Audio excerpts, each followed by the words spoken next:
Hey everyone, how's it going? Hope you're all doing well and I hope you're all staying safe. Today we have got the Bleeding Extravaganza.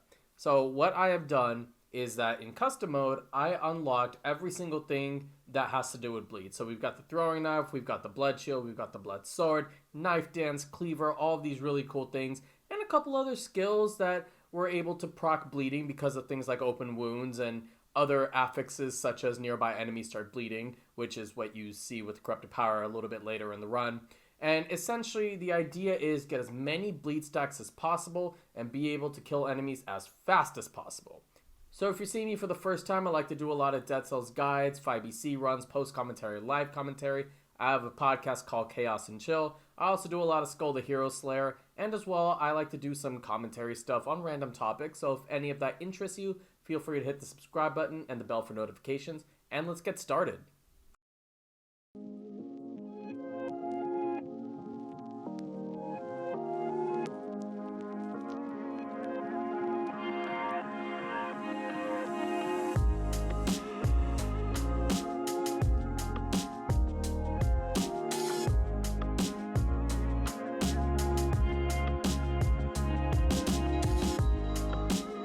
So we start off in the prisoner quarters, and I was thinking originally I'll start using like the blood shield and then get some bleed stacks on, be able to protect myself because blood sword's a little bit slow. But then I kind of realized that throwing knife with the blood sword dual binded, that actually just cleaves through every single enemy, no pun intended of course. And it was just absolutely insane the amount of damage that I was doing. Like you can see I only have 4 in my stats, and you can see me just mauling all of these enemies, and that's because of the bleed stack. See, whenever the bleed stack hits 5, I believe the enemy takes some explosive damage, and with the throwing knife and with the blood sword, and I'm later going to be taking open wounds, that is going to be multiplying the bleed all over the place. So you're going to be seeing those explosions quite frequently. That actually leads to really big time kills, and I kind of realized that I actually don't need to have a huge stat total in order for this to work. Now, granted, I am cursed right now, so I have to play a little bit more carefully, so it's not like I can go, randomly just play recklessly. I tend to do that in general, but, while you're cursed, you don't want to be doing that, but I'm able to find the last enemy, which I believe is a buzz cutter. I'm just going to be dropping down, kind of move over to the right-hand side eventually, and get the kill from there. So, yeah, I mean, good start to the run. Taking a couple hits, but nothing too serious so far. I mean, it's been going pretty smoothly. So now we're in the prison depths, not to be confused with the prisoner quarters, of course. And I'm just kind of moving as slowly as possible because what's happening is that after the teleporters, sometimes there are enemies. And when the enemies are there, it just becomes a royal pain to deal with, especially the lacerators and the knife throwers. The rampagers are pretty easy to dodge, but the other ones, it's just not fun to deal with. So thankfully, because I have the throwing knife double binded, I'm able to take care of this pretty quickly. Honestly, this is one of the quicker curses that I've really dealt with. I'm going to wait for the knife thrower to kind of pop down. And I'm kind of overthinking it a little bit, but for the most part, it's fine. I'm able to take care of this, no problem. No issues whatsoever. And again, I do have a good stat total at 9 at the moment, but that's not going to stay that high for that long. And even in that case, I'm still able to do a lot of damage. So it just goes to show, like, it's really not that big of a deal. As long as you have, like, the right amount of synergy. And synergy is kind of the name of the game with this. There's not that many synergies you can have because the very idea of this whole thing is to bleed. And, bleed self-synergy just doesn't really happen when you have the blood sword unless it's a legendary. Spoiler alert, we are going to get a legendary blood sword at some point in this run. Barely avoid the lacerator here, and lacerators are scary because it's not just the fact that they do one hit like the slashers, it's the fact they do multiple hits and you're just kind of stuck in the tornado, kind of like the guardian knights in the high peak castle. It can be a total pain in the butt sometimes, but you can just see like me just absolutely mauling all of these guys. Even hammers are going down quickly, and this knife throw is going to go down extremely quick. So I'm going to drop the cleaver, put up my corrosive cloud, and then just keep firing off, and then eventually I get the kill. No harm, no foul there. Now we're in the morass because I do want to go Mama Tick because I like running dot builds against Mama Tick. I don't know why. All bosses are susceptible to it, but I don't know. I want to save some enemies on the map because it turns out I do get a late curse. So sometimes in this level you don't get the curse until the very end, so it's important to be able to explore all the extremities of the level. So you want to go all the way to the right side, all the way to the left side, etc, etc. And you want to essentially figure out, okay, where is this curse? If you haven't gotten it, after some time, start saving up enemies, because you do not want to fight Mama Tick curse, because that fight can be a little bit lucky sometimes depending on where the tentacles come and shoot up at you. But we are cursed. This is a pretty quick curse just because all the enemies were saved up in one spot. I was able to kind of figure out, okay, what enemies are where, and no biggie. I do apologize for the frame rate drops. Not sure what happened there. It's good software. I think I just shouldn't be doing this in 1080p, but, you know, whatever.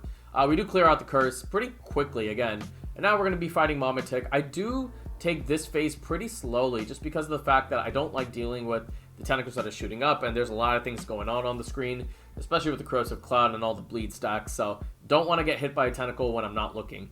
But don't have to worry about that. I'm able to avoid the tentacles shooting up a couple times. Almost get hit because I almost get a little too eager to go fight Mama Tick, but able to avoid the big scythe down, and now it's just a matter of me rolling and then just striking Mama Tick whenever I get the opportunity. Again, same thing with the tentacles.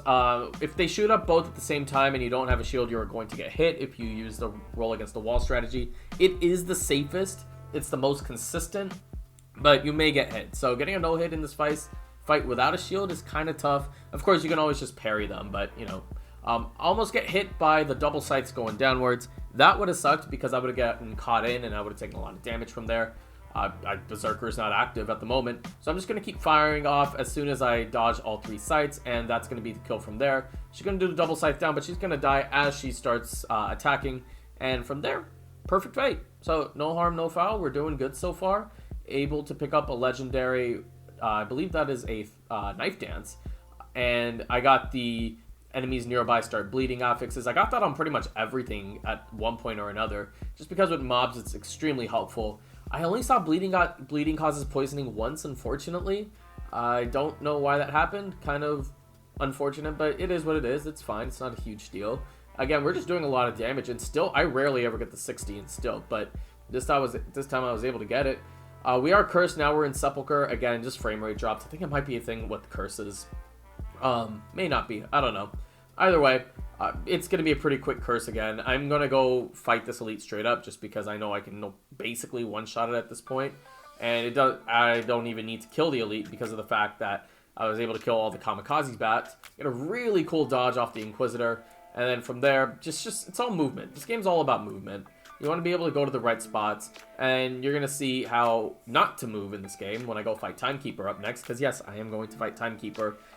I had many opportunities in this level to pick up a blood shield, did not do it, and that is entirely my fault.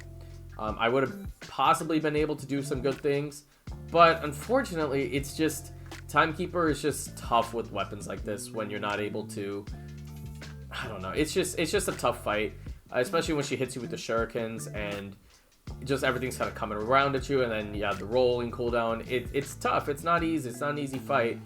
And unfortunately, now she decides that she's going to start the second phase when she has, what, 30% HP left. So I got to go heal because I don't want to get hit because one hit's going to knock me out. So yeah, kind of a pain in the butt fight, but it is what it is, I suppose, but still kind of annoying. Either way, we're able to beat Timekeeper, use a health pot. We're fine for the most part. I do make a bad mistake here. I get indecisive and then I take a bunch of hits. I barely avoid the Lancer. Just kind of a mess. Timekeeper kind of messed with my confidence a little bit, but I am going to get it back. Everything's going to be fine after that. And this is really cool right here. I'm able to avoid the Lancer barely and just aggro him, knock him out, knock out the Bombardier and the Guardian Knight, take on an Elite Lancer, knock him out quickly, and we're just going to go right through and beat both of the Dark Trackers, drop the turret, and be able to kill the second Elite. And from there, we actually did get the 60, so that was really cool. Hand of the King's up next, and we're just going to keep firing off really, really fast. The bleed sacks are just doing so much damage to Hand of the King, and it's absolutely amazing. I do run out of them, unfortunately. A future build that I have in mind is actually doing Ripper with the dual binding throwing knife. Let me know what you guys think if you want to see that. I kind of have been thinking about it for a while, but I've been also trying to think of what's the best weapon to use with that. So I don't know. I'm thinking probably Frantic Sword. But anyways, get the kill off on Hand of the King. We're looking good. We're looking good. We're at 100% health. We're gonna pick up a health pot while we're in Astro Lab. No harm, no foul. I do pick up a legendary blood sword, and this is where you're gonna see I get that 60% to bleed. That's that self synergy. I do see the bleeding causes poisoning, but there was no point in that. I get burning oil because my throwing knife does shots leave a trail of flames, and I have burning oil on both of my skills. We're set. We are going to be fine. Everything is going great. Everything is good, and it's really cool just to see this build kind of come together, especially because it's so one-dimensional. But that self-synergy, getting that legendary blood sword, actually did a lot for me.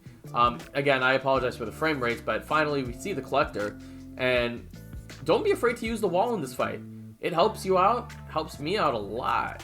I love using the wall in this situation. So, again, you just keep firing off, and he's gonna eventually do that, where he's kind of not doing anything. And I just keep hitting him with the blood sword, and the bleed stacks just keep piling up, and heals for a second time.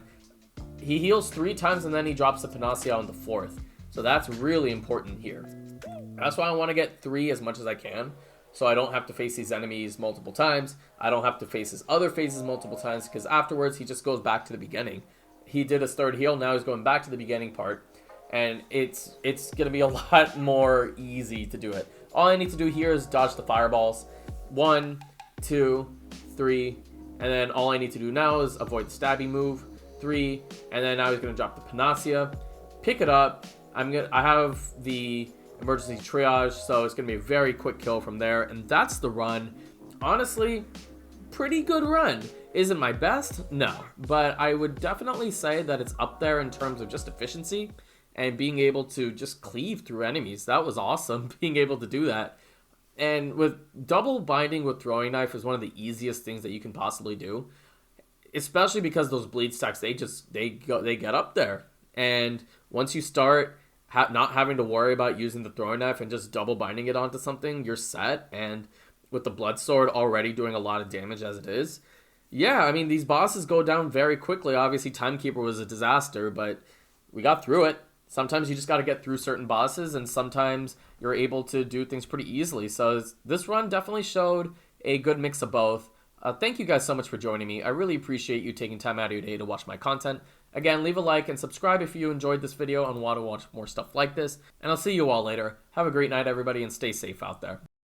Looking sideways, but how am I the one to blame when you're distorting pictures? Calling my name.